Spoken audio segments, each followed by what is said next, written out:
What's up, everybody? It's Jeffrey Lyles welcoming you to another edition of Lyles Figure. Not Lyles Figure Files, it's Lyles Movie Files. Sorry, I'm doing way too much.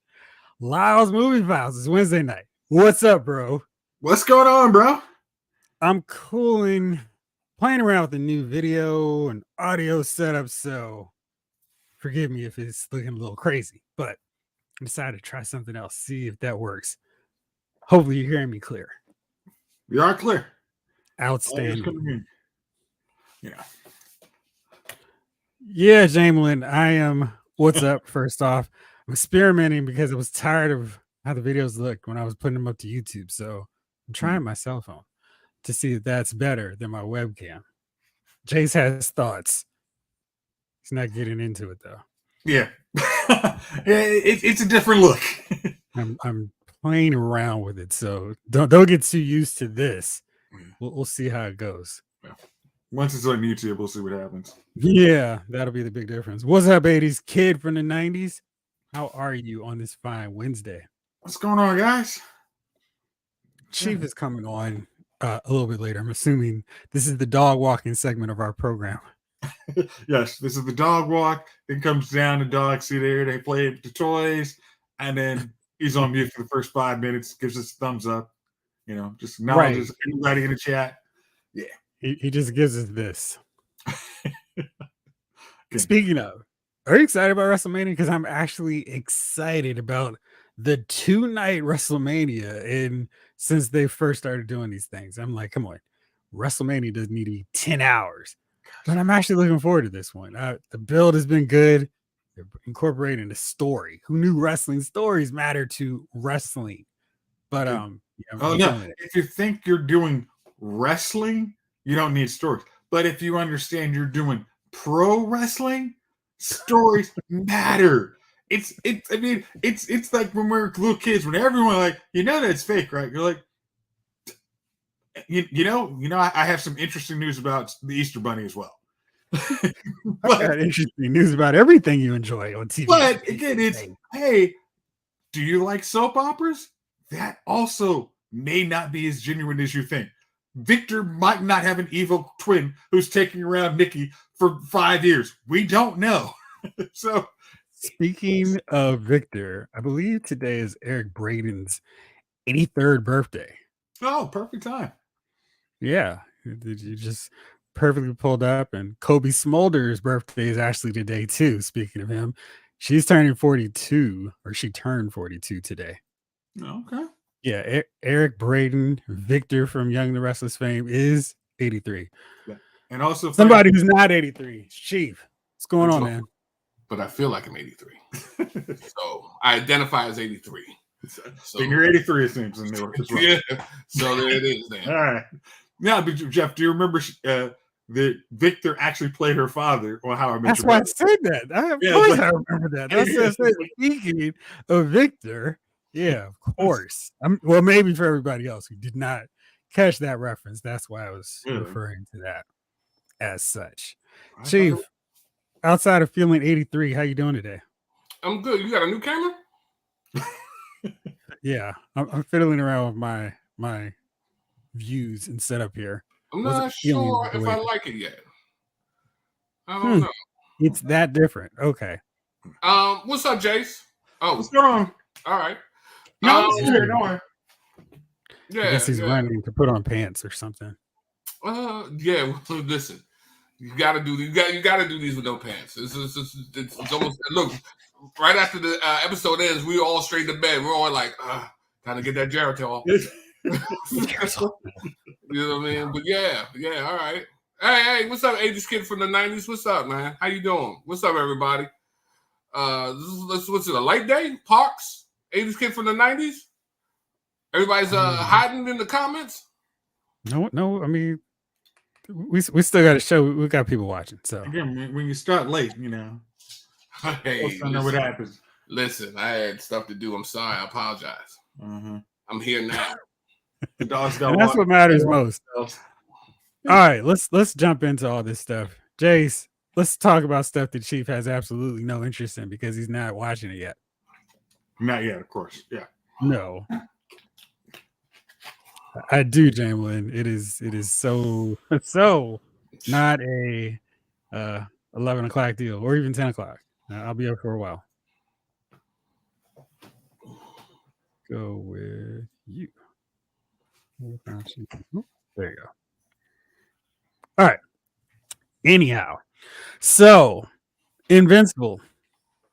I believe you would be on the penultimate episode last week. Yes.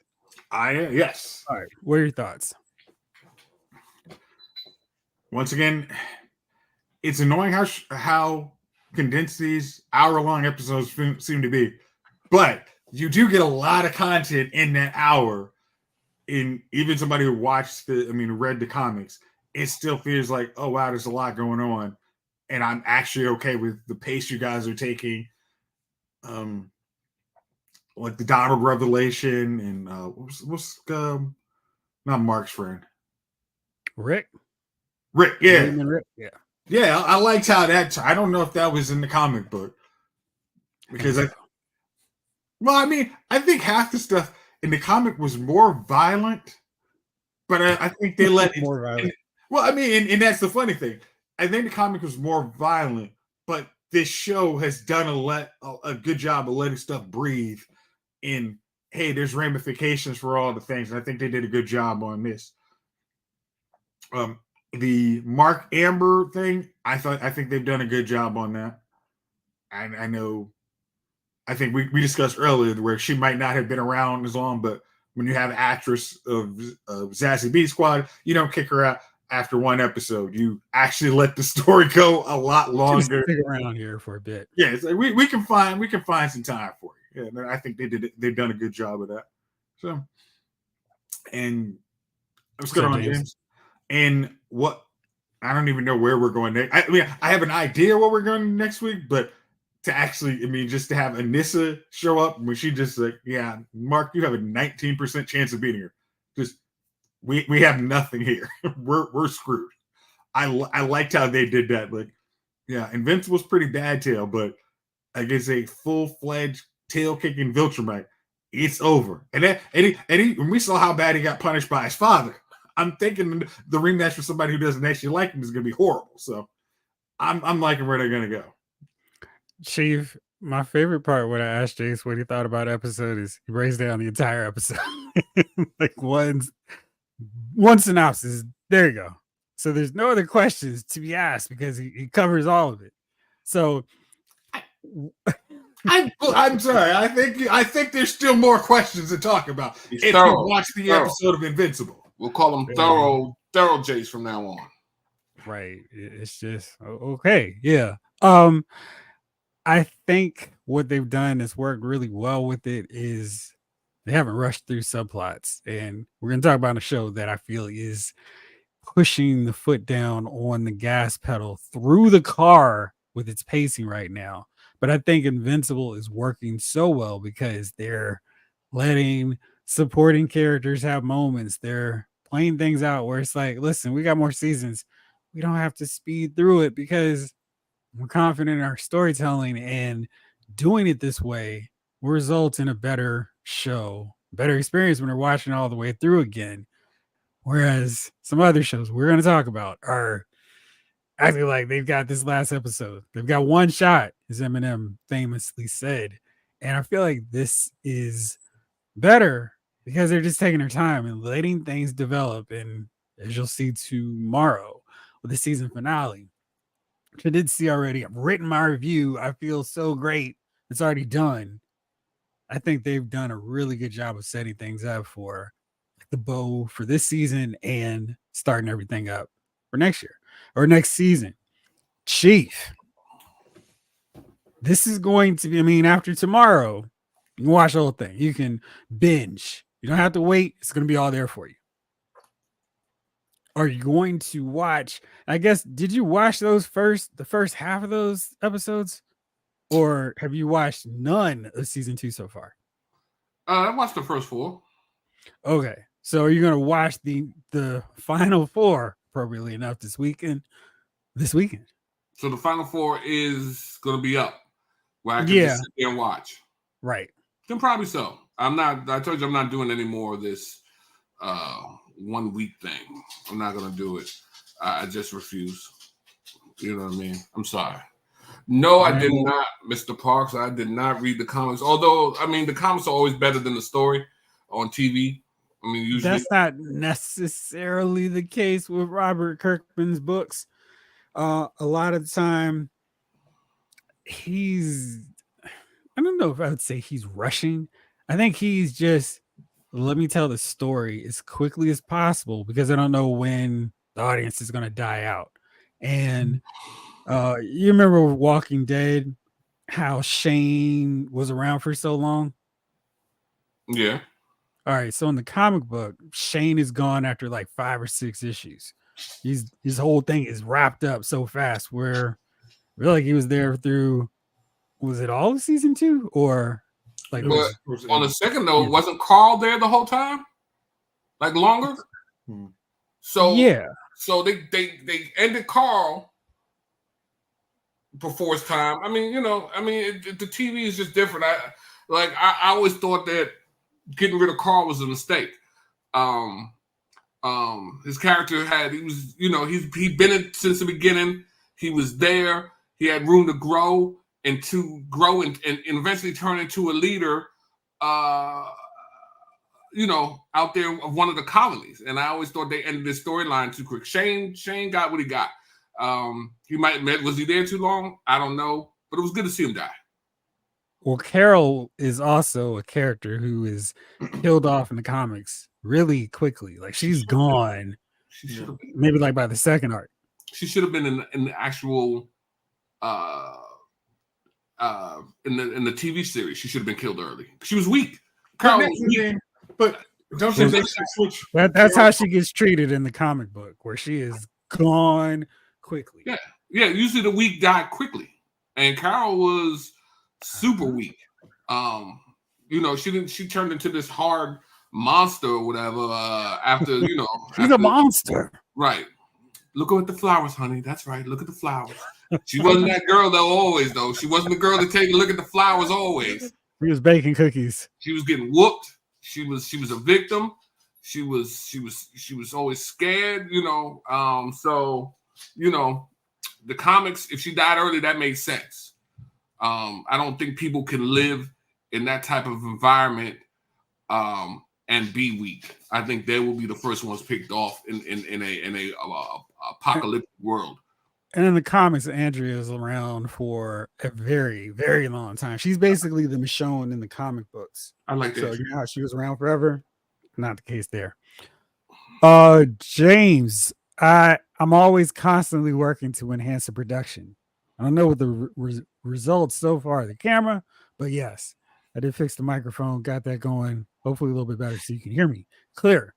But yeah, Invincible Chief is a fun comic book to read. It's different than the TV series, but it's not so drastically different. Like, oh man, this is awful compared to what they've done on the TV show. They kind of run neck and neck in terms of which you prefer, but I think both are really well done. And you're not going to feel like you know everything from watching the TV show and then going to the comic and vice versa. Yeah, it was way more tough in the comics. She was gangster, and she was basically how Carol's portrayed in the show. Those comics were black and white though, weren't they? Yeah, but they've re-released them in color, so you can check those versions if you're maybe I will check black those. and white opposed.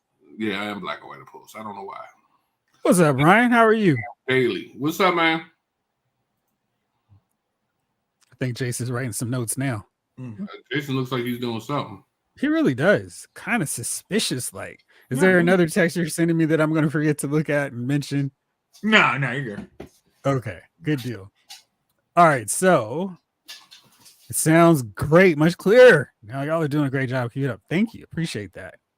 All about making this production better. Ryan finally saw Dune Part 1, but waited too long to catch Part 2 in theaters. Wow, it's already done? Really? I think it's on VOD later this month. That's not great. No. Go see it in the movies. It's worth seeing in theaters. Okay. Dune Part 1. I can't wait to see it. Wow. I don't know if I believe you. Are you not going to see Part 1? Now the part 2's out. Yes. Okay. Yes, Okay. Sick. He was holding a little bit too long, but I could see his eye twitching. I was like, well, this camera's not frozen. It's like, if this was Javon, I think he'd probably answer it. But I tried to freeze it. You know what I mean? But I said he's not going to move on. He's looking right at me. I know. He's looking right at me. Right. See through you, I do. What's up, Mark? How are you tonight? So yeah, so that's Invincible season finale. Chief, you can watch it and tell us what you think about this. I sure will. Ryan wants to know, so when are we going to talk about Taylor Swift, the Eras Tour? Are we all prepared to refer to her as Oscar winner Taylor Swift yet? I'm gonna let you go. Oh, Jace is running off. Well, she's the greatest artist there ever has been, ever will be. You know what I mean? I'm never ever getting back together. I mean, come on, man. I knew you had her catalog. I'm a Swiftie, man. You know what I mean? I can tell. I'm a Swiftie. You know, grab me some bedazzled jewelry and a hat, and I'm off. You know, the greatest. You know, greater than Beyonce. Speaking of, have you picked up Beyonce's country album yet? So I have not, but I haven't, but I know it's here at my house in CD form. You hear it playing in your house. You know, Yahoo! So yeah, I don't know what's going on, man. But you know, why not? Why can't you do country? The Lawrence Report says Swiftie gang. He's right there with you, Chief. Yeah, man. That's how we do it, man. I got tickets to the backstage passes to the next joint in America. So just let me know if you want to roll. We're gone. We're there. I feel like these are lies. 80s Kid says, I would not recommend watching both of them. I found the ending for part 2 anticlimactic, and Zendaya kept pulling me out of the movie. It should have picked a different actress to play Shani. Is that how you say her name? It's been too long since I've seen it. Jay's thoughts. That's Dune? Is that Dune? Yes. Okay, because Zendaya's in Dune? Yes. Okay, excellent. I mean, you do an amazing job of not watching TV. Yeah, you're right, man. What I'm not interested in, I'm not interested in, man. and I don't care nothing about. You know what I mean? She was all in the trailers for it or commercials for it. I just don't. I will look away. If there's a phone in my hand and a trailer comes on that I don't care about, the phone will be like, "Hey, you don't care about this." And next thing I know, I'm there. You're right. Yeah, but Jace looks like he enjoyed it. Look at him. Look at the joy in his eyes. I'm about to respond. That's all. You've been drinking blue juice. Okay, so going back to this comment. All right, I found the ending anticlimactic. I mean, it to me, it felt like it was the middle part of a movie, and it after let's say the action sequence of the last, let's say 15 minutes. I think it was a good saying, hey, the next thing big is about to happen. It's very, I mean, when people say, oh, I can compare it to Empire Strikes Back, that's kind of where I'm like, okay, something big happened, and then that next moment is definitely you're about to see something really big to me. So you agree with that? Or did you forget the last time you watched it? That's all I'm asking, really. You have to spoil it, of course. I don't want to be spoiled, but I'm just kind of curious. Do you okay. What were you asking? You what? What you hadn't seen it. I was asking, you were talking about an Empire Strikes Back style twist. So I was trying to figure out, was that legit? Or was it just him talking? Because 80 says Empire is way better. Okay. Being as vague, because again, you may see it, Chief may see it, in 10 years. I'm trying to be as vague, but I think if you like Empire better, I think, hey, I probably like Empire better too. But they've salted stuff really, to me, very well of where these characters are going to go in the next movie, and I like where they're going to go. Okay, cool. I think G seems like he's in a serious mood tonight. All right. No, I'm talking too much, so whatever.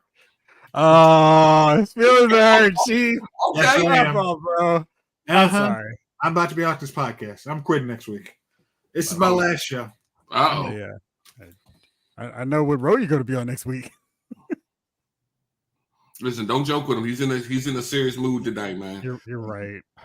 Oh no, Zendaya is Paul Atreides' father. Zendaya looked like a child in that picture. That's what she always looks like.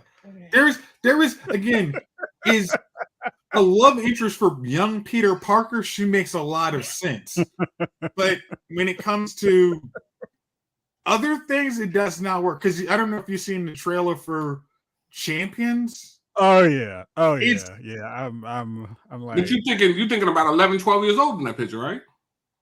Honestly, right? she looks very young. I don't know if she's ever gonna get. I mean, maybe 20 years from now, it's gonna be like, oh man, Zendaya looks She's rough. the new Ralph Macchio. But she looks so youthful. I mean, but the thing, did you see Malcolm and Marie? Did you see Huh? that one? The Netflix joint? Who? Malcolm and Marie. I think that was the name. No. With her and John David Washington.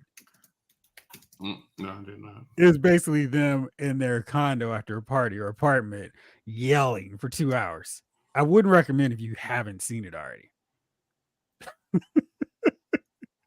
It's threats, Jamelin, but then I pull out the pictures. Then we get that check, Jamelin. It makes us come back every week. That check. I mean, but back to Zendaya, she'll probably. I mean, just who is it? Oh, what's her name? Selena Gomez. Yeah. Yeah, it's like just everybody ages, and once it's like, oh, okay, now I see what y'all were trying to say, but once you've hit that age bracket, everybody else looks like a kid. So we're not the target demographic on that one. Do you think Sydney Sweeney looks like a kid? She's on Euphoria with her.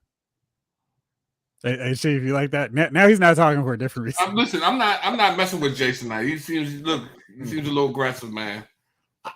He's gonna kick the door into your place. I'm staying the safeness of my space here. Oh my! I'm in my space. Wow. Yes, I'm experimenting. We'll see if it stays for next week. What's up, David? Yeah.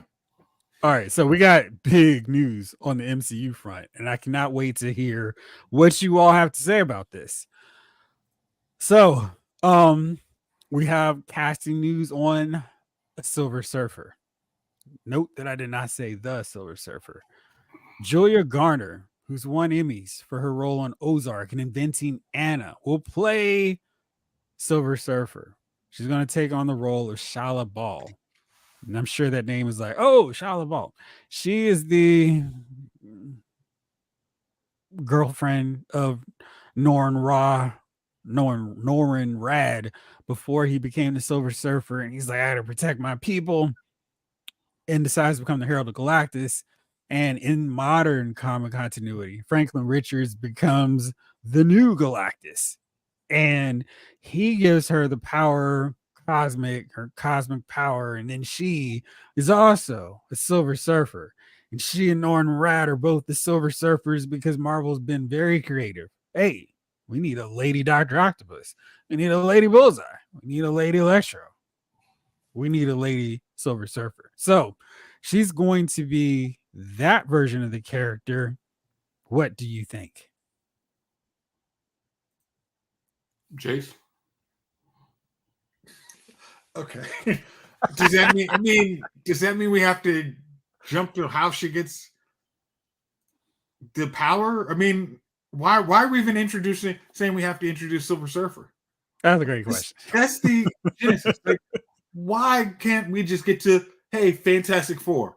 Whatever you need to do with Fantastic Four. Not, here's all the things we're throwing in the Fantastic Four and hoping it works. Yeah.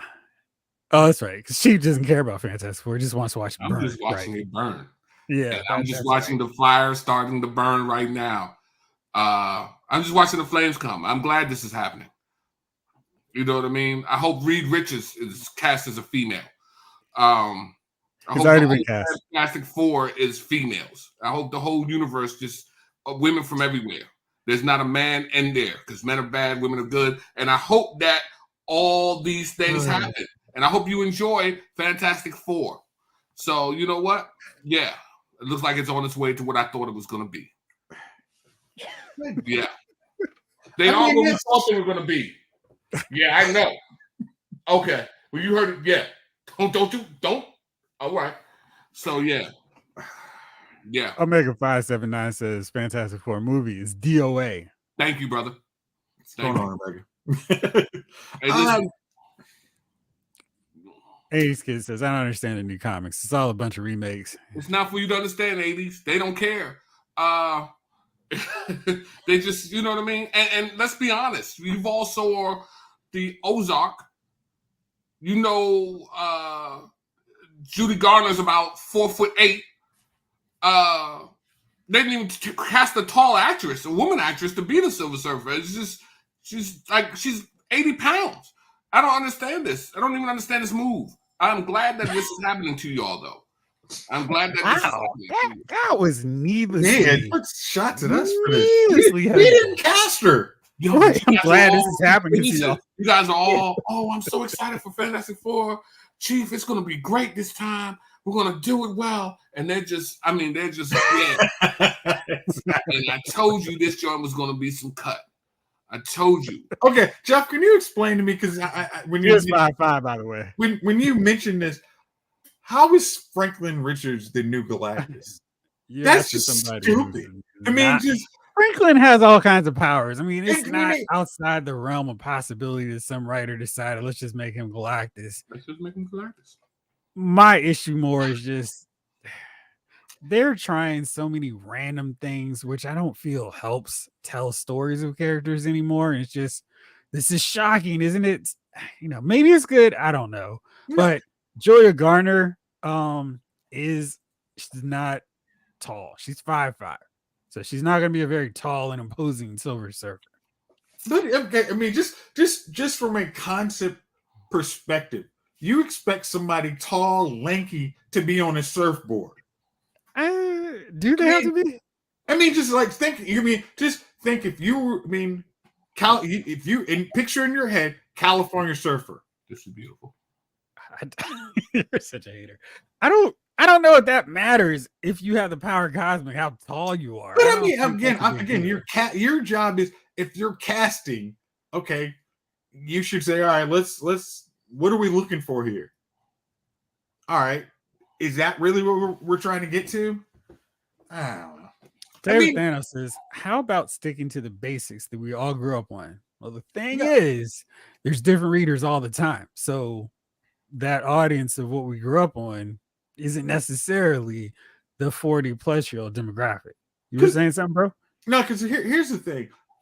What I liked about the New Adventures of Superman animated show, they said, hey, we will have what you think, but we will go with what's currently going on, say, in DC Comics. So if Green Lantern, we're going to bump Hal Jordan, and Kyle Rayner's going to be our starting Green Lantern. But eventually we'll introduce all the rest of the Green Lanterns. I think that they're messing. If you have a good story, like, hey, here's how this person became Silver Surfer. If you can make it work in your Fantastic Four universe, cool. But we need to actually get to know we need to get to a Fantastic Four without a Silver Surfer, because we've already done that in the movies. So don't try and redo something that wasn't universally loved. Let's go, hey, rebuild. This is our Fantastic Four. They're going to be big parts of Marvel going forward. If you try and cram in everything, you're going to fail. And I'm going to give Chief credit on this one. This is what you would be the same worry about Superman Legacy. It's, hey guys, why not just focus on Superman, not cram every superhero possible into the movie? That starts you to like, do you really know what y'all are doing? Because I have doubts. He's looking a little too smug over there. I'm going to need you to stop pouring the unleaded, because it's getting more expensive. Gas isn't free. I don't need you to stop gassing Chief up. Price of gas went up a quarter, so it's hurt. Hey, honestly, I hate to be right. I hate it. Yeah, I wanted y'all to win. It's not gonna happen. Not with a Fantastic Four movie. And they're just, I told you it was gonna be crap, and you already see what's starting to round out. When Chief says it, it happens. Listen to Chief. Wow, I know somebody upstairs would disagree with that. You know what? I know Chief's Booker would not. Let me rephrase that. When Chief says it on Lyle's movie files, Oh, okay. it happens. There you go. Nice caveat. Everywhere in Chief's life, it's a dumpster fire. But here, Everything's fine. Everything's cool. And I told you guys, listen, I told you it was going to be some cut. They was going to find some way to come in that movie and just ruin the whole thing or just make it stupid. And listen, man, and don't get me wrong, I like old girl. I love her work. I just don't know if I would have made her Silver Surfer. I don't know these choices that are being made for these actresses and these comic book shows. I'm not sure. Okay, because let me see. Not knowing how old do you think she is, Chief? I don't know, somewhere in the early 30s. She was born in 94. February 1st, 94. Okay. So we have 30. We have 30. This would be a character. If I'm trying to get to Secret Wars, I have this person locked up for about 5 to 10 years. That works. I mean, that's if you were trying to cast an ideal age for I need somebody locked up, that would probably be a good way to go. But to your point, houses of comic book characters. Why this one? Why couldn't they fit her in a role that fit? That's all I'm saying. That's what I'm saying. Like, but the Reed Richardson comment. We gave you Madam Web and you didn't watch it, okay? We tried so hard to make it work, but you didn't want to go watch that, okay? I did. So deal. I didn't. You are correct. And like I said, they're already trying to turn Superman into where Superman is a background character on the new one. Yeah, I mean, y'all enjoy. Yeah, again, okay. The source of that I have one. I do not believe that person because I'm not trying and to that get person on the movie set. Huh? On that person, the person from the movie set. Again, this is a person who said Madam Web was a good movie. Yeah, grain of salt. a wet grain of salt. Exactly. So if somebody saw somebody in front of the camera, they said, "Oh, it's all about them." That's just one scene. You're not here the whole dang movie. Yeah. Whatever. Like, come on. Omega 579, you are correct. Look, Jace, you are correct. Jeff, man, you enjoy Fantastic Four. Matter of fact, I hope all of y'all from Lyle's Movie Files get together, meet somewhere in the middle, and everybody goes and sees Fantastic Four together. This is my wish for you all. All right, so here we go. So lots of things to break down what you all said here. David, you said you can cram all the heroes in the movie as long as it's done right. I'm sure Deadpool and Wolverine are going to hit on it. I think the big problem is the Fantastic Four is getting back off the ground, and they've got to get established in the MCU. Now, how they do that is who knows. Maybe throwing in a Silver Surfer will make sense because she's going to spark whatever, de-age them, put them into the universe with our traditional, what was it called, Jace? The Prime universe? Yeah. Okay. So maybe that's what's going to happen. And maybe Silver Surfer isn't in the movie long term, and it's just like the post-credit or second to last act in the movie where it's like, oh, here you go. And then they wake up and where are we? So I don't know. I do think I was more worried, more concerned about the notion of introducing Silver Surfer to a Fantastic Four movie again after we had a really good one. Now, Rise of the Silver Surfer wasn't an altogether great movie. There were good parts to it. Silver Surfer was one of those good parts. But I don't feel like we needed to revisit Silver Surfer already. There's a ton of really great Fantastic Four villains. Stan Lee, Jack Kirby just created a whole Marvel universe, basically sitting together, kind of whatever, and crafting all of these characters. It would work just fine for villains, adversaries, allies, that we don't need to go back to what's already been established. You bought the Dagon universe to get, you bought the license to get all of their villains, not just Silver Surfer. I mean, that's just, Doom. I mean, you're almost trying to. I mean, you're not even. You're jumping the gun from where X-Men First Class, where everyone was like, "Hey, are you sure you want to go back to Magneto?" It worked for them, but you saw how I'm mentioning another bad analogy here, and I admit this, but when you saw the reboot of Dark Knight, if they had brought Joker back right after, instead of, hey, we're going to give you another Ra's al Ghul, if they'd done that, hey, I know you love Jack Nicholson, we're going to bring back Joker, the first bad guy.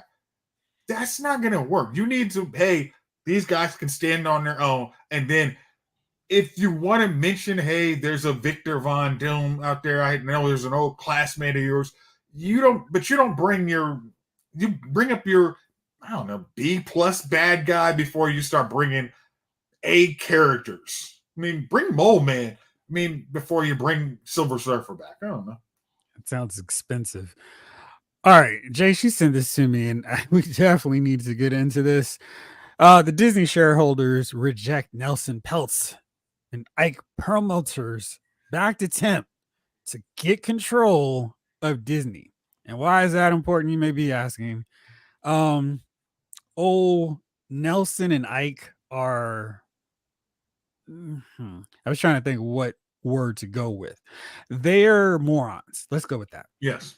So Peltz was going, oh, Disney's doing terrible and they're just awful. And while I was doing interviews, he may have let it slip. I don't know much of anything about the film industry, but he decided to question the track record of Kevin Feige. He was like, hey, what's going on? Why do we need Marvel? Let me just go directly to it. So I would say, just use a quote, because the way he says it's just stupid. Let me go to it here. All right, because that's very, very important here. All right. Okay. All right. I'm pulling it out just a second. You got it? Okay. Well, if you haven't, here we go. I think I've grabbed it now. After a quick bit of being searching around. All right, so he goes, people go to watch a movie or show to be entertained. They don't go to get a message. Why do I have to have a Marvel that's all women? Not that I have anything against women, but why do I have to do that? Why can't I have Marvels that are both? Curious comment, considering most Marvel movies are led by dudes. Why do I need an all-black cast? No doubt referring to Black Panther, Wakanda Forever. So, it's just kind of wild that this guy, and he's like, I want to take over. I don't know anything about movies, but I don't like this wokeness that's infected the movies. I want to come in and be entertained to Steamboat Willie. That's what I want to see in my movies. I don't want all this $1 billion stuff coming through in my movies. And the Disney board was like, yeah, thanks, dude. You're not going to come in here and mess things up for us. And 80s kids, oh no, let's go Team Iger. Yeah. Ike is immediately Dummy of the Week for sure. All right. Janglin's referring to our last conversation. Blastar and Nihilus. Seriously. Mole Man, Super Skrull, the list goes on. Yeah. Just. Oh, we've already used our Super Skrulls, though. No. What are you guys' thoughts on this? This is a good win for common sense. Again, the fact that I think it was George Lucas when this idea came out was like, I'm one of the biggest shareholders of Disney. This is a stupid idea.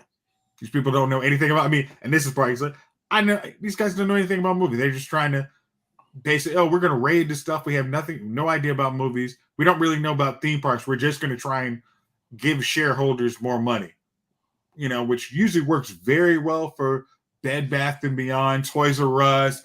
You name the great shit. The great stores who just randomly had some activist investor saying, I know this industry I never have actually touched, but I'm sure I can give you guys some extra money. Like, yeah. Again, and the truth is, when Disney, they were like, hey, we do need to understand, hey, we have made mistakes. Our mistakes are we don't have good stories. I mean, and that's the easiest thing. It's just get better stories, because now everybody who's now seen the Marvels, hey, this movie didn't suck. You guys didn't advertise it right. If you had at least advertised it right, you wouldn't have let us think that the review bombs are correct, because you would have showed at least a trailer or something. They would have said, "Oh, I'll go see that." But yeah, I mean, we're not going to put out too much crap beside Agatha, and you'll appreciate what we actually do put out in 2025. That'll get people, because at that point people be like, I am willing to check out Marvel because I miss Marvel movies. yeah. Put in everything. Quality be danged. David Thanos says Marvel needs to pivot and bring out more animation. It'll be more successful now. Majority of the movies coming out are going to tank. Look at those Spider-Verse movies, X-Men, What If. I don't know. I didn't really like What If this past season. I mean, it was, I felt like the quality started off pretty good, and then it just kind of was real rocky. Maybe it's because they focus on characters that I don't care about their what if scenarios, and I don't care about super Captain Britain. It's uninteresting to me.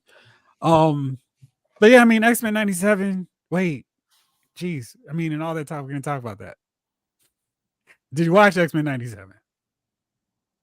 You asking me or you asking Jake? I know Chief didn't watch it. Okay. Oh, yeah, I watched it. Yeah. I watched it. 80s Kid says, oh, and X-Men is awesome. Jamla says, Perlmutter is a racist. Fill in that last word if you need to. I feel like it's pretty obvious. He's a racist anyway. They need to get his punk butt out of there altogether. Exactly. I don't even know how he has any say. Because he bought up a whole lot of shares on the open market so we could come in and say, hey, I want you guys to screw over your whole company and give me control. I mean, because the stock is actually rebounding pretty well, but I'm going to come in there and screw it up. Those comments when he said, hey, who needs an all-black movie? It's like, do you understand this all-black movie made $1 billion, you muppet? Like, get the hand out of your tail and literally look at the numbers. Because, again, you don't know nothing about the movie business. So you're going to tell me how to do my job. Like, I'm pretty sure he's not a Muppet. He's got somebody's hand up his tail. There's a bootleg one. Mm-hmm. But yeah, exactly. So let's talk about X-Men 97 because 80s Kids is awesome. And I am enjoying in large part X-Men 97, but these last 2 episodes have got me a little bit worried. I feel like they are speeding through storylines. This episode this week, it was interesting because they focused and they did something that I like to see more of with cartoon shows where they're breaking stuff up. They didn't cut it like a comic book where it's like shifting from one to the other. We had the first half of the episode dealing with Jubilee, who's turning 18. And she and Roberto get taken into Mojo World. And part of it was the perfect animated take on the classic arcade game. They've got a cabinet with X-Men 97 decorations on it coming soon. So you've got that. And then after they got wrapped up, we shifted over to Storm trying to get her powers back, hanging with Forge. And Forge is here. And we got a cool Easter egg seeing a shot of him with X Factor version 2. That was really cool. But I felt like they were racing through it. And it was so fast, so quick, where it's like, geez, slow down. On the bright side, this is part 1 of the life-death arc. But I feel like maybe if they give it the full episode, it'll be better. But if it's split to another subplot later, that's not going to work. What did you think of it? I think they should have had it. Oops, I'm sorry. I'm not going to. We won't spoil too much. I wouldn't break down all the stuff. Right. Good thing, so I don't spoil the whole episode. So I would say I think they should. I would say I would have probably released them both together. Oh, you'd have just made it one episode. Yeah, I think that would have been. We're split it because I think as much as I don't like, let's say, throwaway episodes, I think Jubilee 18th birthday could have had a full episode. It could have, but not where they went with it. And I was like, okay, like that I was happy it was the first part of the episode and they go any further. But yeah, but I mean, like, if they expand, if span certain things, stretch it out, I think it would have been a fun little episode where it's like, hey, not every episode has to be, and this is going to sound weird, but not every episode has to have this great meeting. It could be just, this is our fun episode. This is our what if Happy Hogan XYZ. I forgot what happened. I like Save Christmas, and I didn't like that episode either. He turned purple Hulk. Again, if it would have been executed a little more fun, I think that would have been a fun way. And I think Jubilee having an episode by herself would have been cool. 80 says, I'm hoping this cartoon doesn't become another Revelation. What was the issue with Revelation? Jamelin says, I watched on Saturday. Yeah. Though. I always feel like that's a mistake when they start off something with 2 episodes, because it sets up this expectation of this is how it's going to be. And it's like, no, we're just going to slowly dole them out one at a time from this point on. Because, like she says, hey, I want to watch it all at once. You planning on wait till it's over, huh, Chief? Maybe. I mean, if I even watch, I mean, you'll enjoy it, bro. Things get pushed back, man. By the time this thing finishes, I might be on to something else, watching something else, and then it'll just get pushed back like Daredevil. I still have all intent to see. You're gonna have to. Hey, just give a heads up. You're gonna have to. But because going back to even Joe and go back to the Cartoon Network, Justice League when it first started had part 1, part 2 on every episode of season 1 of Justice League. And in that first episode, you always said Superman. Oh, yeah. So it's not that unheard of to have an animated hour every week. And I think this part 2-parter would have helped a little more. James said, "Chief, that's cut, man. You should at least check it out." I'm gonna do my best, man. It's hard, man. It's hard. Oh, you got Ryan too. Jeez, because he feels me, man. Like nobody, like the way I feel about it, man. Give me the content or don't, but don't expect me to wait around to finally get it out and avoid shows and then come back. I mean, there's so much stuff happening. By the time that'll come out, other stuff will come. Other stuff I'll be into. After Snake Eyes, what's up, man? But yeah, I just what's up, Afton? Everybody be like, yo, I just you should check it out, Chief. And then by the time this comes on, something I've been wanting to watch, or give me 5 episodes, 6 episodes at one time. All right, what's that? What is that? Yeah, something. I'll let you know when it comes out. I'll let you know when X-Men finishes. Something will be out there for me to watch. He'll finally start watching X-Men. You know what I mean? I'm sorry, Invincible. So, well, no, he's gonna watch that this weekend because it's all done. I'm hoping it gets better because the first 2 episodes were great. Yeah, I really think the issue is not the quality. I think it's been really well done. I just feel like they're racing through things they don't need to. They've already been renewed for at least another season, and we know the showrunner's been fired, so it's going to be whoever the new showrunner's responsibility is to slow it down and let this stuff breathe. Inferno was 11 or it was 10 months. It was a 10-month storyline that was built up in the comic books. Now, clearly, they're not going to be able to spend 10 episodes, but they could have done little subplots and done little 5-minute, 2-minute, 3-minute nods or mentions of it as they build along. Like, we're going to do Inferno in season 3, not an episode. I think if they would just take that wider approach, they'd do better off. But wasn't that the case with the original X-Men show? They rushed. Everything was 1 episode. Here's a storyline. Go to the next X-Men show. I think the quality of this one is better because I did not like it when they were doing that. Well, I also think they were messing up with the original cartoon because they were just pulling things from random.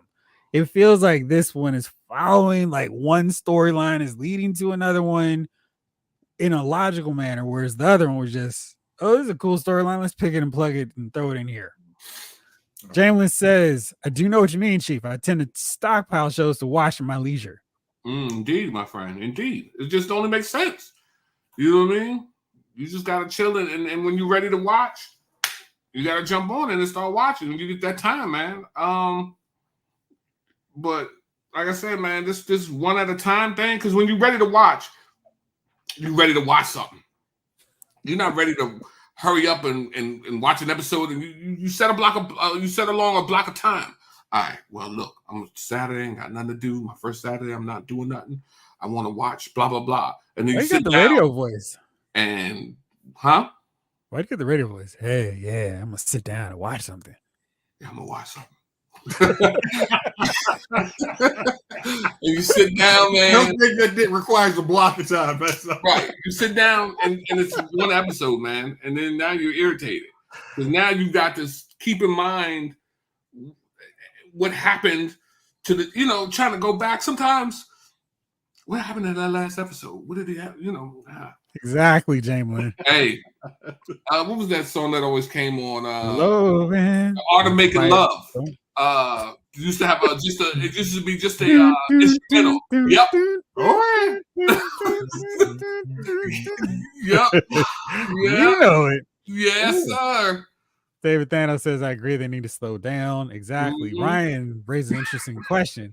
After loving not really a question, it's a statement. After loving superheroes since 1989, I genuinely think I burned out on superhero movies and comics post Endgame. I shouldn't be the target for superhero fatigue, but here we are. I think a huge part of it is they built up Endgame to matter. So they haven't done that. They haven't nurtured anything post Endgame with that same care because we were so hyped for Infinity War. Oh, shoot. The Avengers, the Guardians, Doctor Strange, the Black Panther, all these characters excuse me, that have been built up. We cared about seeing them come together, fighting the threat that had been teased 7 years ago. And I know Chief doesn't like, oh man, I gotta wait, but excuse me, this one was built up and they haven't done anything like that. Like Shang-Chi, okay. Black Widow, okay. But Jeff, technically you didn't have to wait because even while this was all building up, they were giving you movies. Captain America movie was coming out. Iron Man movie was coming out. What's the other? Thor movies was coming out. So you were getting that constant bow, bow, bow, and they were all feeding into this big ocean of surprise, and you were just geeked up at the end of every day. Like the movie would end, and then you would sit and wait for the credits. I know there's gonna be a credit scene. Okay, and then the credit scene would be 10 seconds though. After that post end scene, you'd be like, oh, and then the next joint would come. Like so, every half year there was something. First part of the year, boom. Second half of the year, boom, and it just kept rotating round and round. And every movie tied into the movie to four. And then it stopped, and then they just started throwing stuff at you that just didn't matter, spitting in the ocean. Yeah. Mega 579 is saying it's not superhero fatigue, it's bad movie fatigue. I mean, and Marvel and Disney has really messed that up. Where, and I don't want to hate on it all the time because I really do think that it was doing something different. But Eternals, they took the wrong approach for that, and that was one of the earlier post Endgame movies. We had a movie based on a character we already knew was dead. And yeah, that could work sometimes, but it really didn't work because there were more than enough opportunities to put Black Widow in something beforehand. And I think if they had just as clearly, carefully mapped out what they were doing after Endgame, the same way they did in building up to it, we wouldn't be having this fatigue. It wouldn't be, oh man, I can't wait for this next show to air on Disney Plus. It'd be like, oh man, this is exciting. Like Chief was saying, and we just don't have that because they don't care. It makes you feel like, yeah, we're just cranking out stuff and y'all are gonna watch it because it's Marvel. But on one hand, they were told bring content to our streaming service. Sure. The message was bring content, don't care. I mean, that, and again, I think, yeah. So he said, I need my streaming service up. You guys have stuff that you can pump in there once a week, keep people coming back. If they had taken an actual break, it's like, I don't know if it was after it was probably after Doctor Strange. If that was the last movie for 2 to 3 years, I don't think, in the last Marvel content, I think that would have been okay. We're ready for the next thing in Marvel. Because take out Shang-Chi, take out Eternals, take out Ant-Man, and all the TV shows. And maybe you keep Loki. But after that, it would have been okay. Now we're ready for you guys again. Thank you. Refocus. Ready, got a new story. Why do we care about Shang-Chi? The world's best martial artist. Okay, what were you doing when all the heroes were called? Because you're the best dude. Why weren't you there? Like, you got to everybody has to explain why weren't you part of Doctor Strange's crew? And if you can't answer that question, you probably shouldn't be in this thing. Jace. Also, I think What's up, Slice? What up? Oh, what up? She's back. You coming back on next week? So they had for that first one, we kind of had that tier 1, right? The tier 1 superheroes and things of that nature. I think what they should have done was go directly into tier 2, 1A, 1B, right? If they had done like an X-Men thing, had a Wolverine movie, then from a Wolverine movie to like a Cyclops movie, then and then while they're doing this, they're all getting ready to form an X-Men movie. Could you have done that in a TV show? A TV show? I'm talking about movies, bro. I don't want. I don't think I want to watch a Cyclops movie. I don't think I want. You're a hater. I don't think I want to watch a Jean Grey. I don't want to see an Iceman movie. Do you want to see a Beast movie? But I wouldn't say. I wouldn't name Beast movie. But I think you could have put a Cyclops movie in there, and then I think you could have added a Gambit or somebody in there with him, and then you could have came around and started to build this thing into the X-Men movies. That's way we would have never had to go with these second. I don't even think these are second tier. These are like you know what I mean. Trying to get characters over. These are practice squad players. Yeah, these guys. Even if you see them in Secret Wars, you're not. Oh, it's like I expect you to get. I expect you to be the first line of. Sad to see you guys. Yeah, these are practice squad players. You don't even see them until the top ones get injured. This is. I don't even know what this is. I don't even know who these guys are. And they're like, yeah, well, this is hey. So we could have done that. We could have, but I think they could have done something to that effect, Daily Man, where they could have gotten the top guys from that thing. You could have brought in other people. You could have brought in what's my man, Gladiator. You could have brought in a whole bunch of people from that universe, from that X-Men. I mean, there's so many. You could even a bad grab movie, a Juggernaut. I am absolutely with Ryan on this, and I'm sort of messing with you. I would watch the Cyclops movie because he's my favorite X-Man, but the X-Men, their whole deal is, oh, humanity hates me because I'm a mutant, even though most of them, no one would know. They didn't say it all the time. And I think the strength of the X-Men is they've got so many X-Men. And you start off with a team, you can start out with different iterations of the team. And you keep adding new members, and that's how you do that. Because the Avengers, the whole purpose of them was back in the day was who's left to make a team? Oh, let's take all the best heroes who aren't on a team, who have their own comic books, and make them a team. They already had the X-Men. They had the Fantastic Four. And it was like, well, what are we going to do? Oh, let's put these guys in here. X-Men and the Avengers came out the same year. So that's the whole strength of the X-Men. They're a team ready to come together. They don't need to be assembled. They've already been gathered by Professor X. And there's tons of characters in that Mutant X-Men banner. You could do a Cable movie. That would work. We already got a Deadpool series, so you've got that. But most of them it's a team. You could do a team of the New Mutants. You can do X Factor, the original concept. Hey, we're mutant hunters, but we're actually really out here trying to save these persecuted kids. X-Men, we're the superheroes out front doing it. So there's so much they could have done, and they still could. It's not like it's written that they can't do this anymore. And David said them post-credit scenes don't hit anymore. I would disagree because the Marvel's post-credit scene had me really hyped and excited. But But do I you agree remember that for the most part, they're not. do you remember Huh? the post credit after the Eternals? Did they have post credits? Oh yeah, yeah. I mean, they showed. We have Harry Styles. I was more like, oh, cool, Star Fox. But I understand why most people be like, And who again, I cares? mean, we have Thanos' brother. I'm thinking you're gonna need to hit that part, guys. Like That's maybe why the Gambit solo movie got can't. Yeah, I mean, like these characters are interesting, but they're so much more interesting playing off of each other.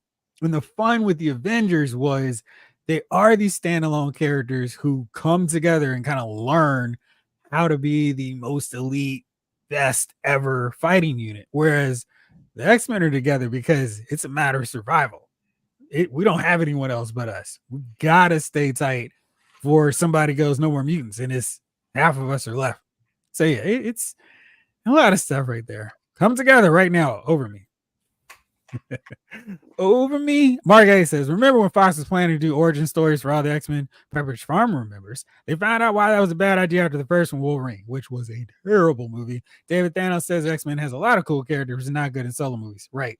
Yeah. So hopefully we'll see them tackle the X-Men dilemma question really well. Well, now let's go on to another thing. Oh, but before I get to that, let's talk about these first shots. I don't know if they've been revealed exclusively by Disney, but we are seeing pictures of John Bernthal's Punisher and Charlie Cox's Daredevil back in action together. I'm really hyped up about this because certainly two of the best aspects of the Marvel Netflix era was Daredevil and Punisher. We saw them together in Daredevil season 2, the last one that Chief has watched. But seeing these guys back together was really fun, really exciting. And in the screenshots, Punisher's bloody. It's not like he's sitting up there. I'm the Disney sanitized version. He's looking like he has done massacre damage. And it looks great. Really exciting to see that. Chief, I know you were asking about him. What are you thinking about the Punisher really returning and coming back in this thing? Yeah, that's great. That's great. You guys like the Punisher, right? The Bernthal version. Did you not? I think I saw maybe the first or second season of it.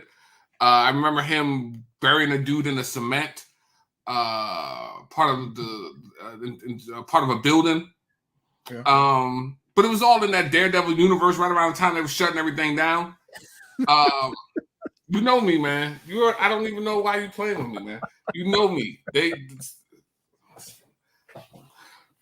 You know me. That wasn't during it. I don't think that was during the pandemic. Yeah, it was around that time. No, it was because they were like announcing that they weren't gonna have another season of Luke Cage. But that was like the first episode. That was the first season of Punisher. I know that. I'm yes. Okay. He is hating on Punisher because of this blanket. I'm not gonna watch anymore. But the first season, they were totally fine with that. Everybody's getting another season, and you're faking. You need to finish watching Punisher. It's relevant now. David Thanos says, "Love Punisher. That's my guy." So why is it relevant now? Because he's part of the MCU along with Daredevil. So those two, their history from their Netflix shows are being incorporated into the Disney MCU proper now. So they're going to do movies with him now? They're saying that? There's movies scheduled? Well, I mean, Daredevil's already been in movies and TV shows and all that stuff. So he's an active participant right now in the MCU. He's getting his own dedicated series, which should be good because that's my point. Daredevil.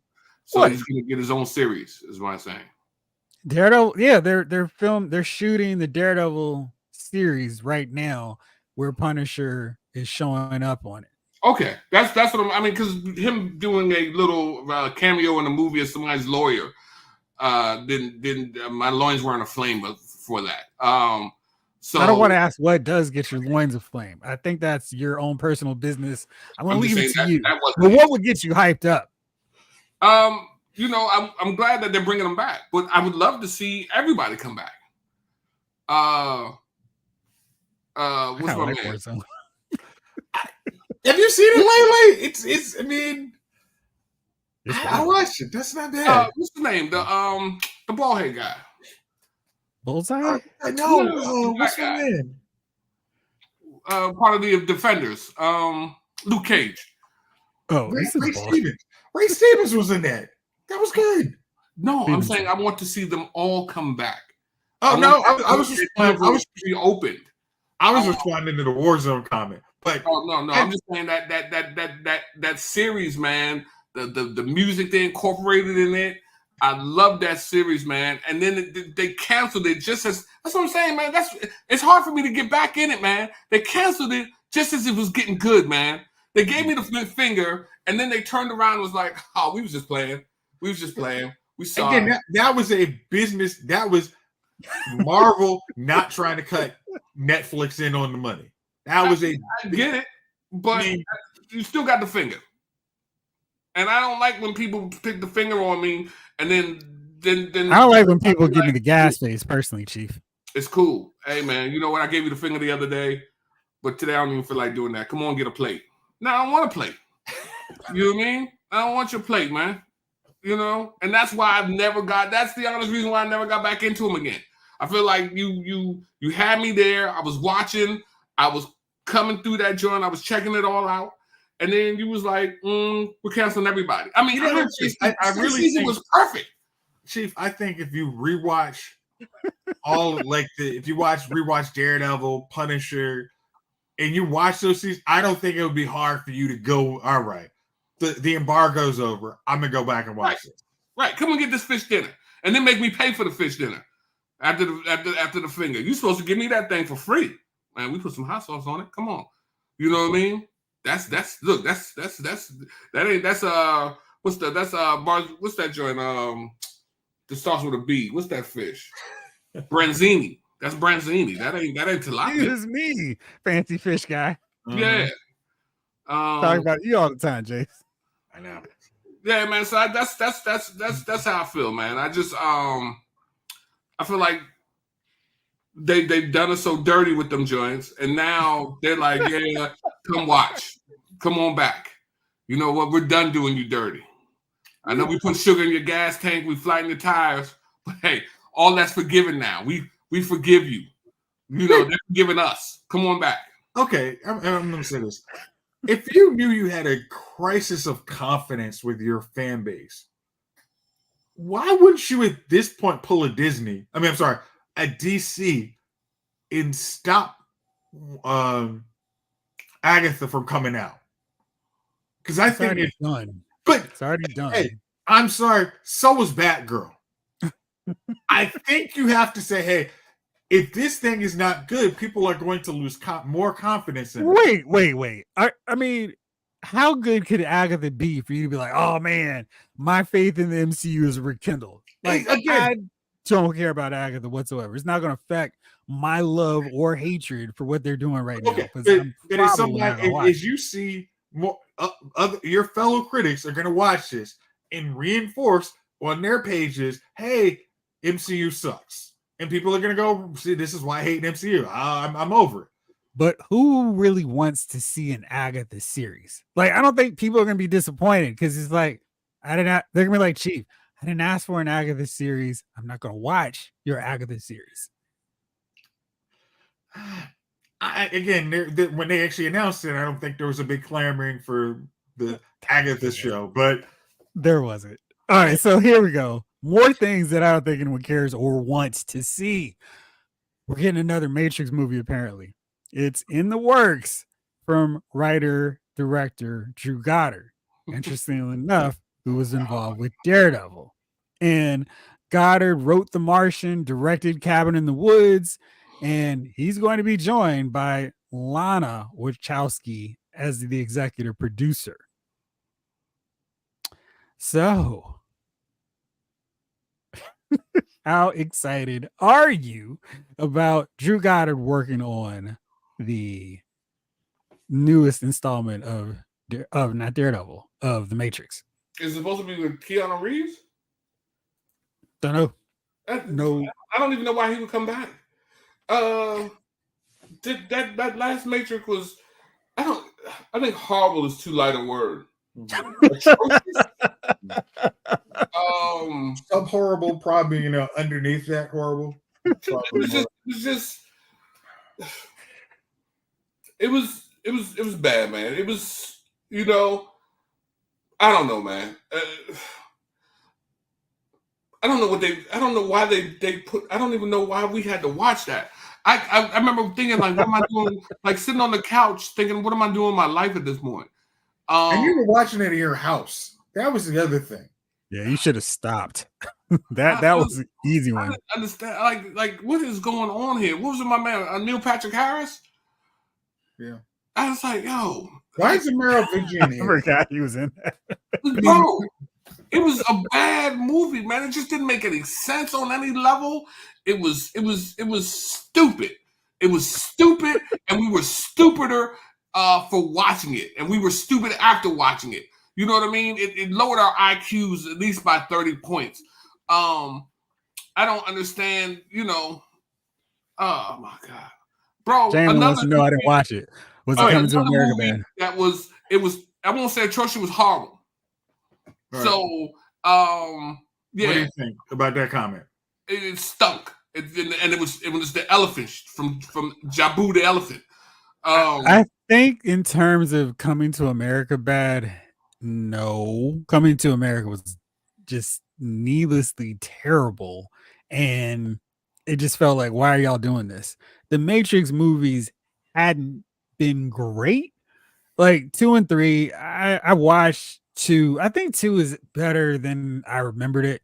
3 is mostly solid. I feel like the CGI is kind of dodgy, which is weird because I feel like other movies that came out before that had better CGI. But anyway, yeah, I feel like this last Matrix film just felt like a lazy retread of, hey, you guys like this stuff before. Where Coming to America was just ill-advised and just kind of like, okay, why did you decide after all this time to come back with this crap? The Matrix remake or latest film was just stupid and just a pointless waste of time. So I don't know if I answered you because I feel like they're both bad in their own ways. Yeah. I wouldn't watch either of them again. Coming to America was not as bad as The Matrix in the terms. It was stupid. It didn't make any. I don't know why they redid it. But The Matrix 4, I don't even know. It was no plot. It was no sense to it. It was just like somebody said, you know what? We can make a few dollars. Just throw something together. Put Neo, put Trinity in it, and then just write some stuff. Yeah, it's like, can we bring back Lawrence Fishburne? No. Why not? I mean, they didn't talk about how he came back to life. They didn't do. Oh no, they did. I hate to. I mean, do not rewatch that movie, but I have it in my head how all of this came to be, and it was stupid. It was just, do not waste 2 hours of your life. Just pass on that movie. Don't waste 5 minutes of your life. I mean, because again, when you watch the trailers or something, they're like, oh, maybe it doesn't suck. No, it really does. It's horrible. And the trailers were bad. The trailers were bad. No, the trailers, you heard the little song, you're like, oh, okay, y'all are going to come up with at least a deep. The problem is, after the first one, the story's kind of, wait a minute, this isn't tracking as well as that tight as that first story. And that fourth story, just premise, why is this happening? Why are we bringing these guys back? Yeah, man. It was, and then trying to say, hey, we're going to bring that, because the end of that movie would say, hey, you could go to a sequel, but why? So if you watch that last Matrix, when you see 2 heroes fly off, you're like, why? I don't care. I'm good. I do not want to watch any more of this. And you could say, hey, a Daredevil writer's going to tighten this up. No, he's not. Like, there's nothing to tighten up. It's just a bad property. As somebody said, it's a dead horse. Just stop beating it. Let it be. Just let it go to a happier pasture. Some say they should have stopped on the first one. I mean, I feel like there was way too much money left to stop on the first one. And I don't feel like anyone who watched The Matrix and heard news of a sequel were like, oh, no, they shouldn't do it. We were like hyped up, like, oh, I felt like the trailer for Matrix Revolutions was really exciting. It was like, oh man, highway chase was awesome. I still get geeked out watching that. Enough cool moments. I really was a good movie. When I you just see felt like, when you saw the trailer when Neo was spinning around making those kicks, you're like, oh, you guys are up in the ante. yeah, That's what you want from. I mean, maybe not everybody loves those sequels, but it's like, okay, are they probably a 10 where the Matrix is? No, but what happens? Chief is really He disappointed. put his glasses on. Shows He just put the glasses on so he can see you clear to express his disgust and disdain. I didn't say watch the movie. If I said that, I need to be judged completely. Thinking about it has ruined the rest of my night. Yeah. This just ruined it. Omega, they're actually they're doing a Warner Brothers TV show, and I think that'll be fun to watch. I mean, that's gonna be Chief's gonna hate it because it's gonna be week to week, but I think they can do a really good job. Is Harry Potter? Is he supposed to be coming back as an adult? No, they're gonna redo the movies and make them into a TV show. Wait, hold on. What? They're going to expand on the books, and instead of doing movies, they're going to make series. Like, so is one book a season? They're going to make it more involved in? We'll start to get all the pieces from a book? Or is it going to be just as light as the movies was? Because the book was Kool-Aid with sugar, and the movies was Kool-Aid without sugar. And although I enjoyed the movies, I mean, because the book, you read the book, the books was like, books, I mean, they were very hard for. I'm sure 12-year-olds probably took a second. Yeah, those books they were filled with stuff, and then you get to the movie and it was Harry Potter light, and you're like, I mean, just as Lord of the Rings, the actual book is, my gosh, what are you talking about? I mean, the Silmarillion. Oh my gosh, get to the movie. This would be very much ceremony. So with a series, they can touch on everything that the book didn't, right? I mean, that the movie didn't. I mean, right, straight out the packet, man. And then chase it with some water. Right, some lemonade. Yeah, like Tang. As long as it's not Pootie Tang. Yeah, but I mean, if you just especially the latter books, there's too much taken out. I mean, so if you can get to season 5, that's cool. But I don't know how you do that with very similar actors, because you got to lock them up for, hey, we need you for 7 years now, at least. So they started with new actors all over again, running again. Sort of like the remake of Percy Jackson. Yes, but I feel like with this one, they just have to keep shooting. Like, they cannot do like your typical thing of, all right, we're gonna give them a year off. No, puberty's gonna hit, and it's gonna be like, what happened? Yeah, they just. But you need puberty to happen, but it's kind of, hey, you just need to space it out. Yeah, it's got to be, hey, we can do maybe 3 years in a row, basically Lord of the Rings, and then you get a year off, maybe 2, but we gotta go right back after that and shoot the next 3. Like a Chinese school year. You just get summer vacation. That's it. Listen, 3 weeks, we'll see you back. Enjoy your summer.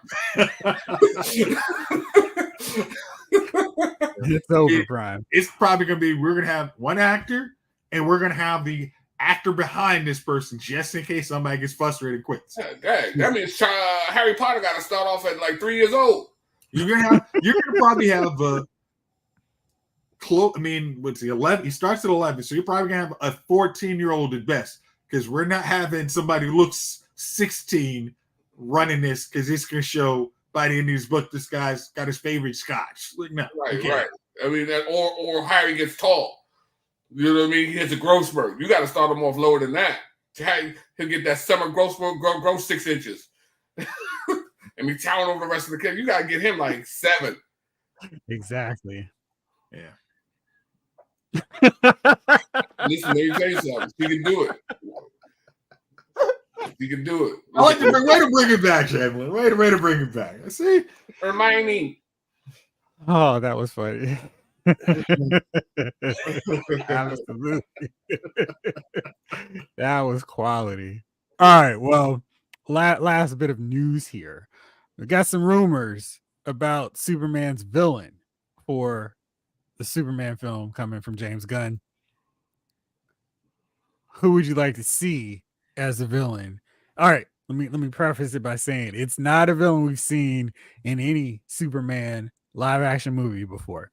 Who would you like to see this villain be? The easiest and probably, I mean, to have a world kind of villain where you could see all the other characters but not focus on them is Brainiac. Okay. Chief, what you got? Let me be honest with you. I'm a hater. I hate this movie. I hate James Gunn. I hate everything about it. I hope this movie bombs. I would like to see the Toy Man. Is that because you wanted to bomb, or yes, because I wanted to bomb. I hope it is a stupid villain, and I hope Superman defeats him within 30 seconds of the movie, and the rest of the movie just shows him flying. Just a bunch of talking. Yep, it just turns into a drama. Well, I'm sorry to say that both of you are wrong. Okay. Word on the streets, now, of course, this is just the social media streets, is Lex Luthor is going to get some pieces of Superman's DNA and create not Bizarro, but Ultraman.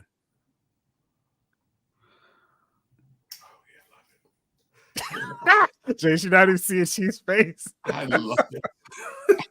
You know, I mean, no, I love it. I've heard it. Good night, everyone. I love it. I hope this happens to all of you. I hope you all enjoy the movie. Go ahead out there, pay your $30 for the night, 60 with popcorn and drinks, and you enjoy Superman fighting Ultraman with Lois Lane as the protagonist. Good. Hey. Love it. I love it too, 80s kid from the 90s. I love the idea. I can't wait. Okay, I mean, I know CGI is not as expensive as it used to be, but I'm thinking you can start, instead of having a mirror fight your first match. That doesn't sound good. Because I heard there was rumors that the lead actor was going to be playing 3 versions of costume character. I'm like, I'm really hoping y'all aren't doing that. Just maybe it'll be just a regular person like the Marvels, who's just on a mission. You know what I mean? Maybe to do what? I mean, because I wish, Jamelin, it's not. I mean, if you were to do that, if you were to do Crisis, well, Batman asked the question, "Do you bleed?" So maybe he bled, or he visits, or this Superman visits bathhouses. You just never know.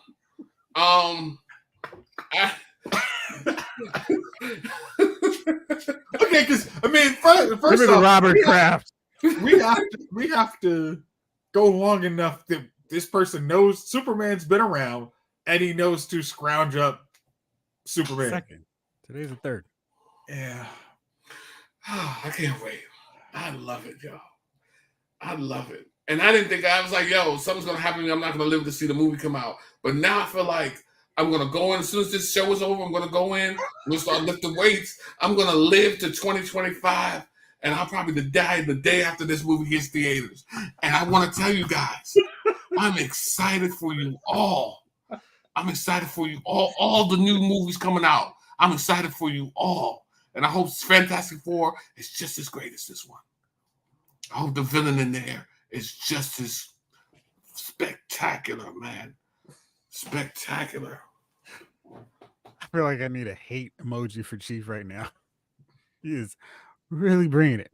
All right. Well, I did have an assignment for you all this week. And this one is, which actor, his career seemed like it was dead, had the best comeback and like dramatically changed fortunes from where it was to bringing it back? Now, on a thumbnail, I came up with the absolute biggest one to me, Robert Downey Jr., whose career was less than 0. Pow! And he recovered dramatically from a stint on Ally McBeal, then to the big time, being cast as Iron Man in the MCU, rest is history, just won a Best Supporting Actor, Oscar for Oppenheimer. Do you have another? Oh, Jace just ran off. Okay. No. Just okay. You were getting your list together. No. I have my list together. So Okay. I'm gonna go with mine would be Michael Keaton and Birdman. Really? Because he hadn't done anything. Everybody had forgotten about Michael Keaton. Well, they forgot about Dre, but they didn't forget about Michael Keaton. Because did he even do Spider-Man before that? I don't think so. That was definitely afterwards. Yeah, I think everybody he had fallen off the radar, and him just taking the I haven't had anything big since Batman, but using that. Wait a second, wait. I mean, I knew this wasn't sounding right. He was in big movies before Birdman. His 2014 slate alone qualifies. Birdman was the last one, but he was in RoboCop, the remake. He was in Need for Speed. Those are collecting paycheck movies. like that's when you need your comeback right there. Like right there, you said exactly why I need a comeback. Those right there, Need for Speed. They're about to foreclose on the house, baby. It's no. Yeah. Yeah. Toy Story 3. It wasn't in Toy Story 3. The Cars. Herbie's Fully Loaded. All right. Maybe it's possible he needed that. Yeah. Although I did really like him in Out of Sight. Mm-hmm. Which one do you say Jim Carrey on? Because I think Chief is going to talk about the John Travolta, because that's one of his favorites. Chief, who do you got? Actually, I was going with Brendan Fraser. Really? Yeah, well, you didn't. I mean, when was the last time you heard of Brendan Fraser? I mean, I didn't even know the dude, had quit Hollywood and everything, and then he got back. He had got big. I mean, the last time I saw Brendan Fraser, man, he was running in the Mummy movies. He was in shape. He was the next thing I saw him. I was like, oh, who's this? And I was like, oh wow, he's really ducked out of sight and came back and was critically acclaimed in the movie. He had disappeared totally from sight. You hadn't heard of Brendan Fraser sighting even on the streets. They wouldn't. Not even since G.I. Joe: The Rise of Cobra. I don't even. Was he in there? He was Sergeant Stone. Was he? I don't. Yeah. Well, good luck for him. Because I don't remember that. Wasn't even in truth, there wasn't even a TMZ sighting of Brendan Fraser for years. So I'm messing around, David. I know. I'm just. Yeah, it was wild how he came back and then won the best actor. So that was cool for him. Oh, is it my turn? I'm gonna go with Mandy Moore. I really liked her in Mandy Moore. She was a singer during the Jessica Simpson, Britney Spears, Christina Aguilera ilk, and was successful enough. Then she transitioned into movies and did some cool stuff, but then she was just kind of like doing lower tier albums and whack movies. But then she got a big role as the mother on This Is Us and had a huge comeback. Jason's now watching This Is Us, so he can vouch for the quality of her work on that show. Funny thing is when she, like you said, she was on that lower tier in the Britney's. Then she's like, hey, her agent must have said, hey, this is cool, but let's try and get in this entourage role. Put that on your resume. Just hold that, and for the time. And then, like I said, getting into This Is Us, that show was on for what, 5 or 6 seasons? It was longer than that. Maybe it did. Yeah, and nobody, if anybody watched that show, Mandy killed it. So, I mean, I think, yeah. So yeah, she did a good job on that. Wow. Okay.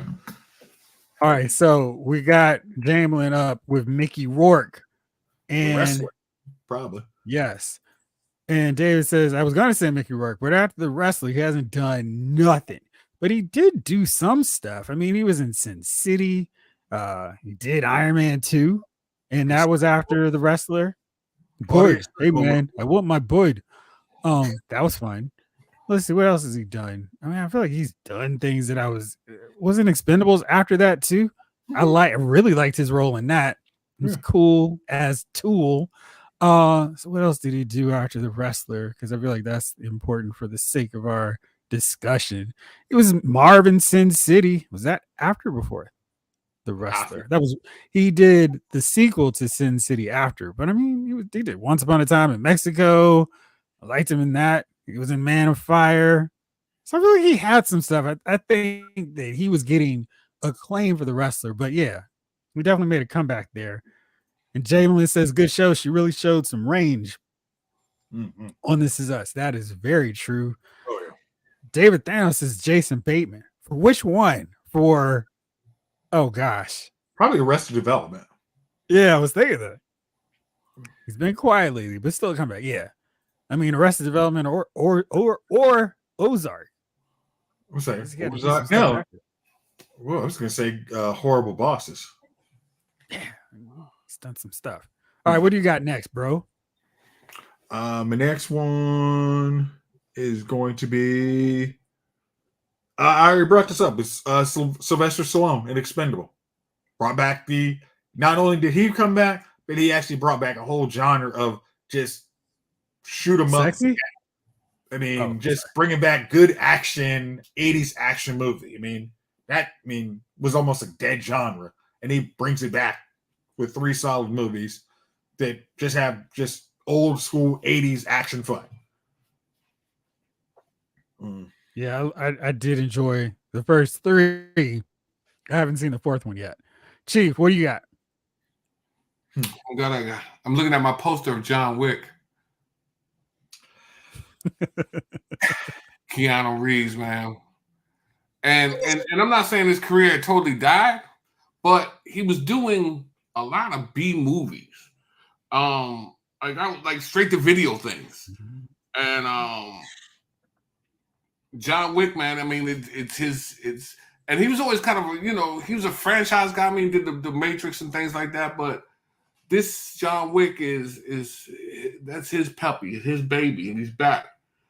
And that's all he has to do. He doesn't even have to do anything else. You're coming to see a Wick movie. So, you know you are. Did you not like 47 Ronin or Man of Tai Chi? No, I didn't. I don't even know what that is. What about Street Ronin was okay.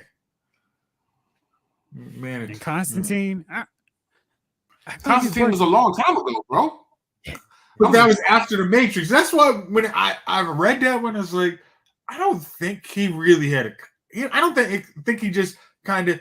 I'm not taking roles every year. That could be it. But I mean, like the last time I saw him, it was a movie with the girl who she's now really famous. She was in a movie with Ben Affleck as his wife, and her and another girl showed up at Keanu Reeves' door, tricked him into letting him in. Oh my gosh, I remember that movie.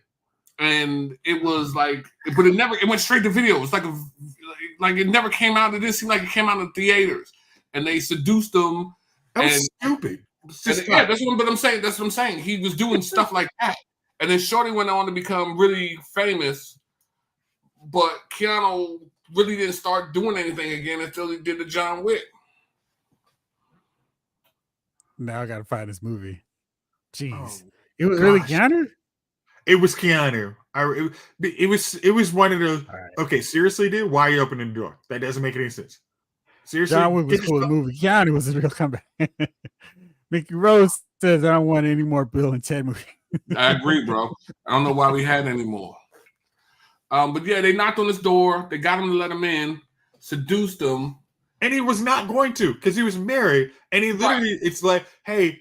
I want y'all to leave because I'm a married man. Get the hell out of my house. It was, come on, dude. Yeah, but nobody can resist the beauty of old girl. And that's how all her movies have been. Nobody can resist her beauty. And I can't think of the girl. Yeah, the movie Knock Knock. Yep. Oh gosh, thanks.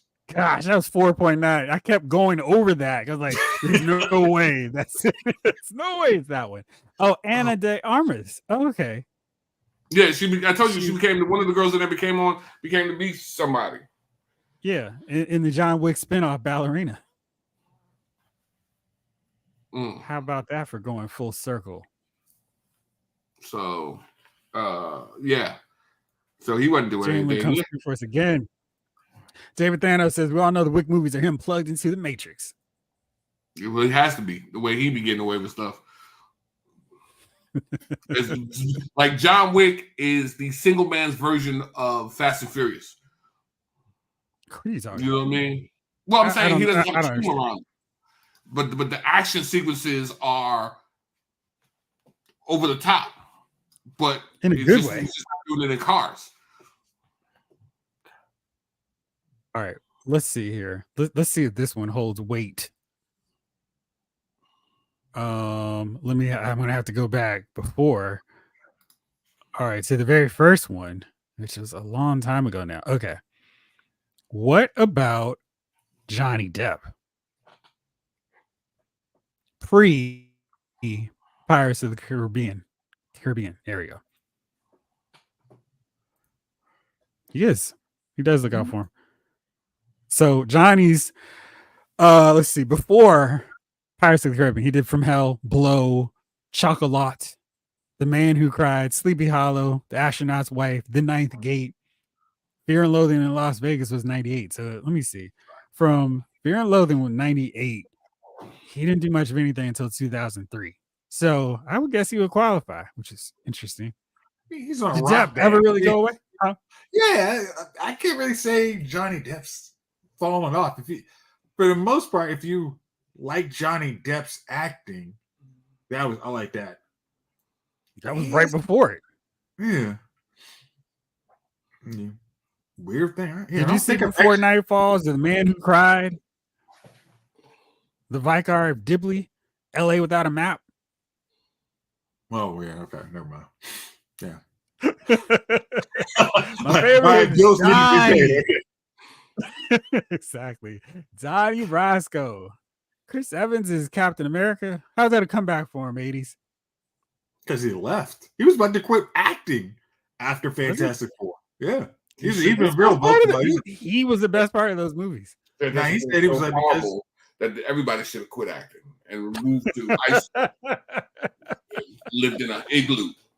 Are you saying Jessica Alba should have quit acting after that movie? Yes, everybody. That movie was horrible. Iceland, igloo, hunt seals. What has Jessica Alba done, bro? That you've seen her in since then. Let's just go through it. Just tell me 3 movies she's been in. I'll wait. Listen. I don't have to. She's Valentine's a billionaire. Day. Well, say you're not. She already has $1 billion makeup company. I don't care what she does in acting. So she's in Iceland. Sin City. See, look at him. He's on the internet. Know that. No, I knew Sin City. She was Nancy. That off the top of your head. She was on the Bad Boy spinoff. Of course I did. I know. I mean, Sin City, her role in that is hardly forgettable. I am going forward now to see some other stuff, but I'm just trying to think. Let's see. I mean, she was in Machete. Oh yeah. Yeah. Then I said Valentine's Day. I don't know if you heard me, but I did like her in that. Okay. I didn't see Valentine's Day. It's an ensemble romantic comedy deal. I would imagine you would not. I would not. David Thanos, all those Marvel castings have given a comeback to most of them. That is true. That is true. Jamlin Parks says Winona Ryder for Stranger Things. Yeah. That would definitely qualify that. She was in Black Swan. That was her real comeback. But I don't think of her when I think of Black Swan. I think of Natalie Portman. I think of Mila Kunis. Yeah. Matthew Lillard in Five Nights. I wish. I like Matthew Lillard. I still feel like he should be bigger than he is. I thought he was pretty talented in Scream. Mm-hmm. Oh man, look at she did to me. Great stuff. All right.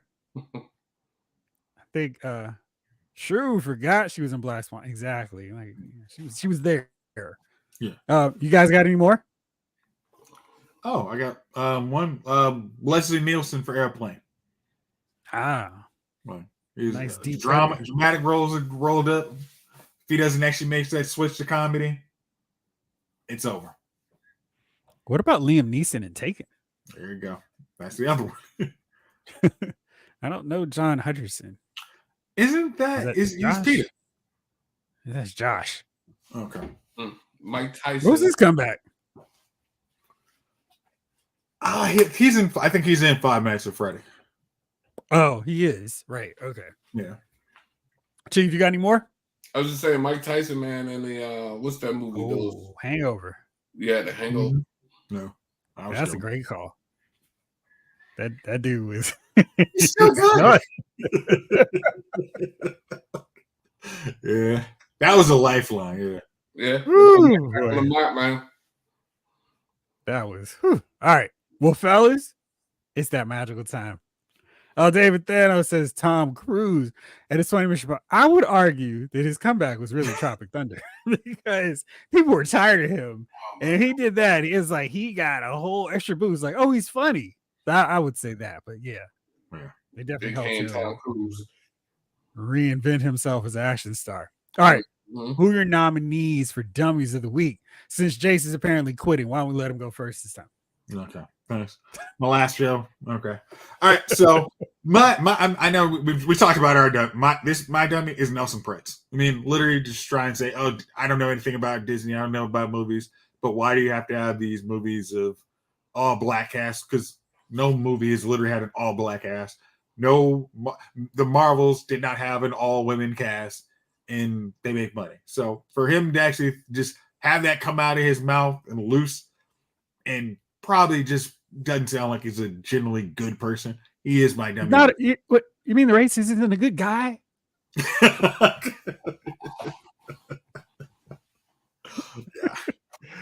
Wait, really? Jay's going? No, he's not. He's not going anywhere, Snake Eyes.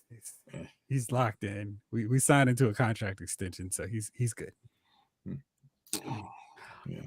My dummy of the week. I know you were, Chief. Don't worry. We're working some numbers with some free agents to make sure we got you locked in too. My dummy, I think, is gonna have to be the Buffalo Bills and their salary cap, because I don't know what they're doing. They're like, get Stephon Diggs out of here ASAP. We don't care if we got to eat 31 million. Get him out of here, and we'll take a bag of Fritos and a disposable, non-recyclable plastic bag. Thank you. Wait, they got dead cap on him? 31 million. James May says the Bills. So they don't even have. They got rid of Gabe Davis and Stephon Diggs. Yes, I think Gabe was a free agent. They just didn't sign him. But I'm with James. I'm like them exactly. Yeah. Like, wow. Yeah, so I'm gonna go with them for sure. Yeah. Wow. Chief, what you got? I don't really have a dummy of the week this week, man. What? I would say the only stupidest thing I've been watching this week is Stevie J, man. And that's dummy of the week worthy. Hey, man, he better pipe down for 50 whoop his ass. What's going on with Stevie J? So 50, man. He gonna troll you, and nobody trolls harder than 50. So he trolled. He trolling Diddy. He trolling Stevie J. And Stevie J's like, yeah, you want to see these hands? And I'm like, you don't want to throw hands with 50. The dude used to box, Stevie J. You're long since past your prime. You're no boxer, bro. And stop. You know what I mean? Like, I don't even know why you may run into him. 50 will whoop your ass, Stevie J. Just let him troll, man. That's what he does, man. Let him troll, laugh it off, go back to doing whatever you're doing, man. Sometimes you just don't want that. You don't want that. You know what I mean? You don't want that trouble with certain people, man. And 50 is not a dude you want to keep going at, man. He's got more followers than you. He can reach more people than you. And he's got them hands if you need it. And it sounds like you're working your way toward them hands, Stevie J. Because you keep talking, eventually you're going to get put in a position where you're in the same room with him and you got to do something. And that's not what you want. You know what I mean? You ever had that happen when you just been talking something, you be like, yeah, I see you. And the next thing you know, you see him and you're like, ooh. What do that? Turns out I don't want these hands. Turns out this dude is bigger than I thought. When he was down the block, he was a little smaller. I remember a friend of mine and I were at we were doing some work in an alley, and this dude. Wait. This story can't start or end well. You were doing some work in the alley. Well, yeah, that's where the telephone boxes are. You need to explain your job, so right. We're doing some work in the alley, and this dude was like, "What y'all doing here, man? Y'all polices?" That's how he says. He called us polices. So he's way down the other end of the alley, and he starts walking down the alley. Yeah, y'all gonna get up from out of here.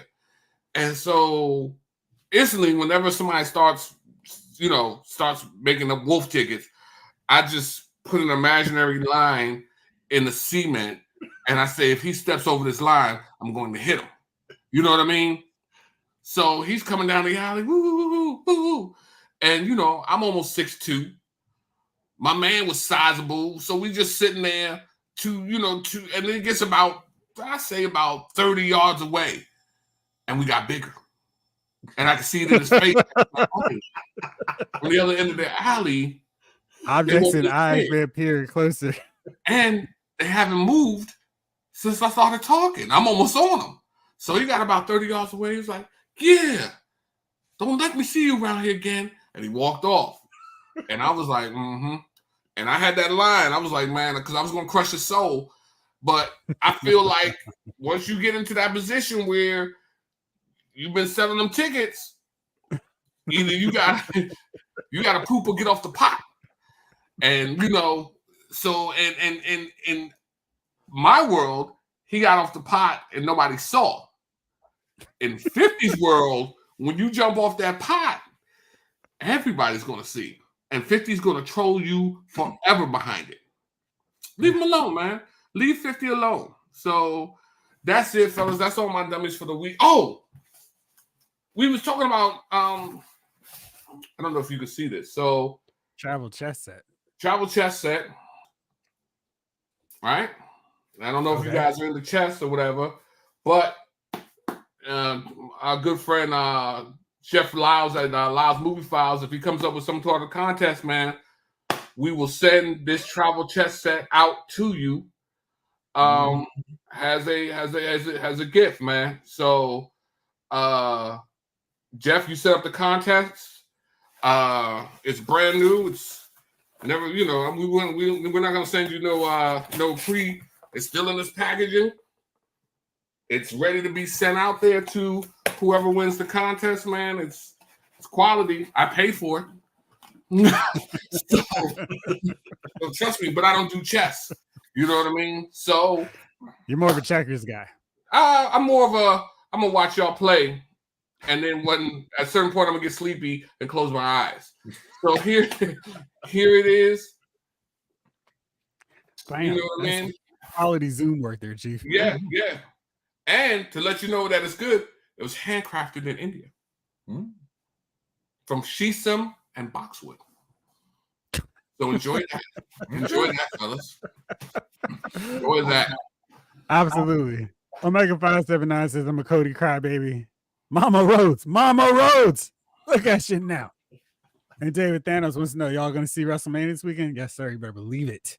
Looking forward to it. Greatest, absolutely build up for WrestleMania of all time, or so they say. But it's been really good stuff, and I'm enjoying the build. Janeway says, Jeff, I think Chief might need a producer's credit. I've got the credits afterwards, so it goes by really fast, like a Lifetime movie. So there you go. All right, fellas. Thank you so much. 80s Kid from the 90s, Jamie Park, Snake Eyes, David Thanos, Omega 579, Mark A, Alana B, Afton Child. See if I got anybody else. Ryan Daly, Nikki Rowe. Yeah. Well, I think Blizzy didn't show up for this one, did he? No, he missed this one. Omega 579. Yep. But we'll be back here next week as always. Tomorrow we'll be back on for a real edition of Lyles Figure Files. For now, this episode of Lyles Movie Files has been filed.